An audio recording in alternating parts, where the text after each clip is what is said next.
কালিমা কে মারছে? কে মারছে? বলো কালিমা তুই বলো।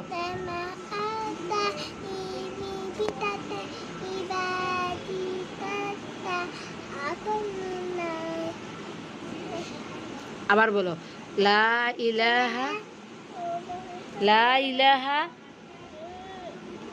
চকলেট লই আর কও লা ইলাহা, চকলেট লই মই এখন কও লা ইলাহা।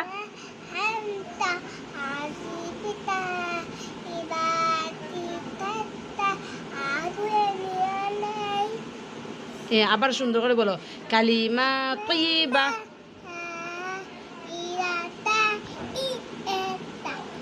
মুহাম্মাদ রাসূলুল্লাহ। কালিমা তয়্যিবার অর্থ আল্লাহ তাআলা ব্যতীত ইবাদাতের উপযুক্ত আর কোনো মাবুদ নেই। হযরত মুহাম্মদ মুস্তাফা সাল্লাল্লাহু আলাইহি ওয়াসাল্লাম আল্লাহ তাআলার রাসূল।